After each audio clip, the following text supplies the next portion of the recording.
राधे राधे मेरे प्यारे भाइयों बहनों माताओं व बंधुओं। आज भाद्रपद मास के शुक्ल पक्ष की अष्टमी तिथि को दूर्वा अष्टमी का व्रत किया जाता है। इसे दुबड़ी आठे भी कहते हैं। बंधुओं, इस दिन प्रातः स्नान आदि से निवृत्त हो लाल रंग के वस्त्र पहनकर एक लकड़ी के पाटे पर दूर्वा अर्थात बालकों की मूर्तियां, सर्पों की मूर्ति, एक मटका और एक स्त्री का चित्र मिट्टी से बनाकर चावल, जल, दूध, रोली, आटा, घी, चीनी मिलाकर मोई बनाकर पूजा करें।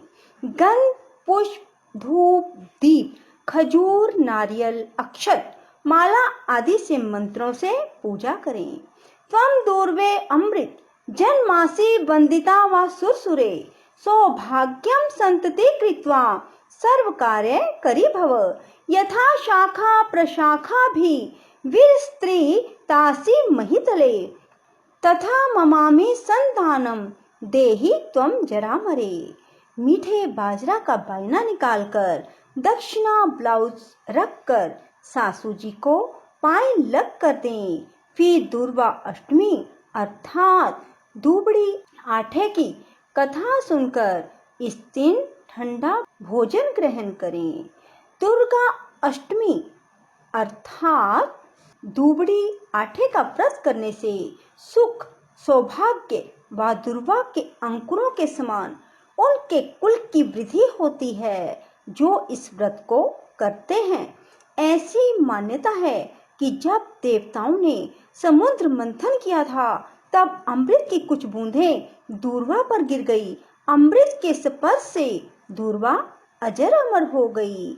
बंधुओं, यदि आपने हमारे चैनल को अब तक सब्सक्राइब नहीं किया तो जरूर करें और बेल आइकन दबाना ना भूलें ताकि आपको हमारी आने वाली सभी वीडियोस की जानकारी सबसे पहले हो सके।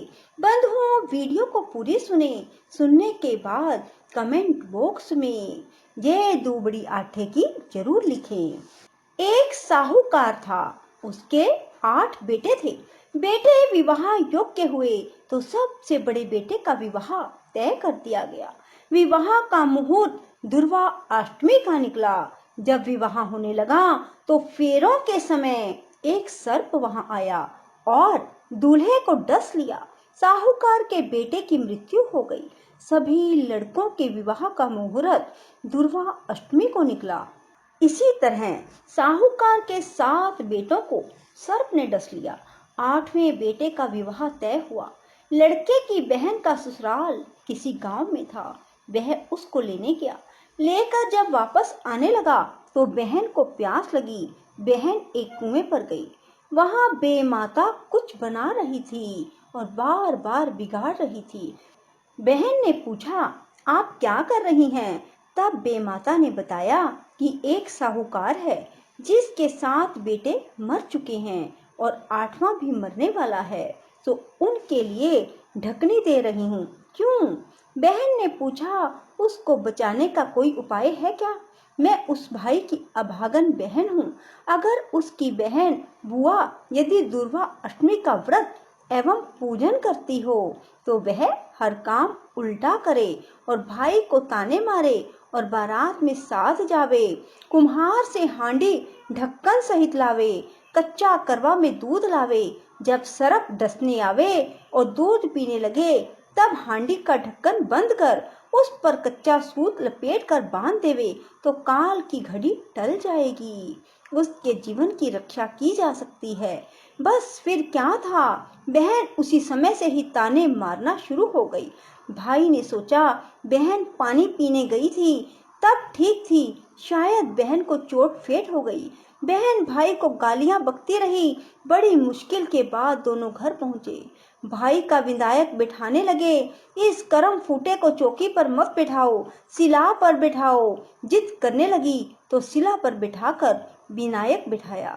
भाई की निकासी होने लगी तो बहन बोली, इसकी निकासी हवेली के पीछे के दरवाजे से करो, सामने से नहीं करने दूंगी।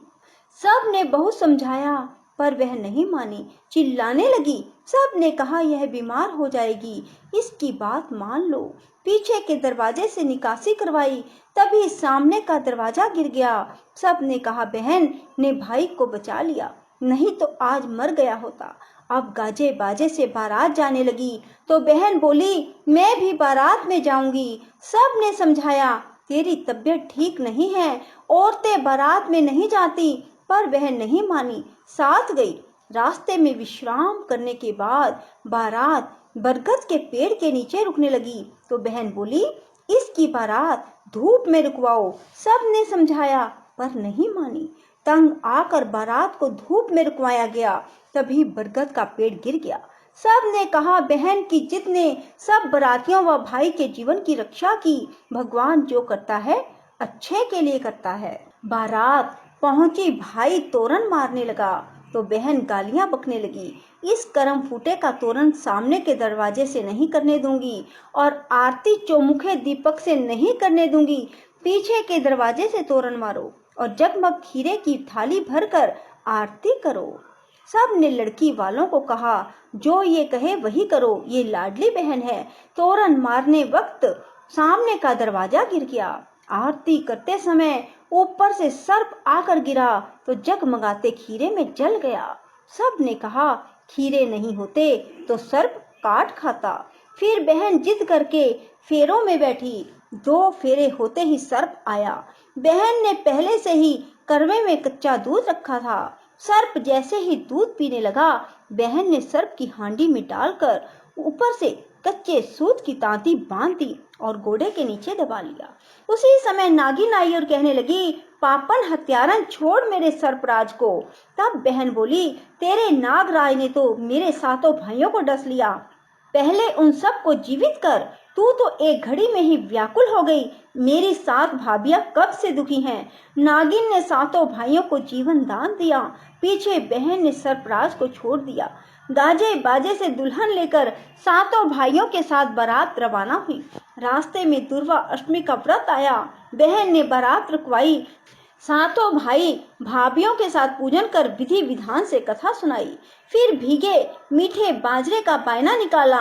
बहन ने भाभियों से कहा हर वर्ष भाद्रपद मास के शुक्ल पक्ष की अष्टमी तिथि को दुर्वा अष्टमी का व्रत किया जाता है। इस दिन प्रातः स्नान आदि से निवृत्त हो लाल रंग के वस्त्र पहनकर एक पाटे पर दूर्वा अर्थात बालकों की मूर्तियां, सर्पों की मूर्ति, एक मटका, एक स्त्री का चित्र मिट्टी से बनाकर चावल, जल, दूध, रोली, आटा, घी, चीनी मिलाकर मोई बनाकर पूजा करे। बायना चरण स्पर्श कर सासू जी को देवे। उधर साहूकार साहूकारनी बारात की राह देख रहे थे। पनिहारिनों ने आकर बताया बहन भाई भाभियों को लेकर आ रही है, स्वागत की तैयारी करो। स्वागत के बाद बहन अपने घर जाने लगी। माँ ने कहा तेरे दुर्वा अष्टमी के व्रत के फल के कारण 7 भाइयों को लाई है। अब कुछ दिन अपनी भाभियों के साथ मौज बना। बहन ने कहा माँ मैं अपने बच्चों को घर जाकर देखना है, कब से उन्हें छोड़ा है। उसके भाइयों ने गांव में हेला फिरा दिया। सब कोई दुर्वा अष्टमी अर्थात दुबड़ी आटे का व्रत करना।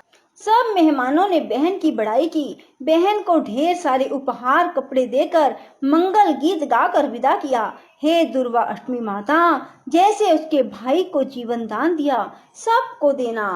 कहानी कहते सुनते हुंकारा भरता को सबको। बोलो दुबड़ी माता की जय। राधे राधे, जय श्री कृष्णा। बंधुओं यदि आपको हमारी वीडियो पसंद आए तो इसे लाइक करें और शेयर भी जरूर करें। धन्यवाद।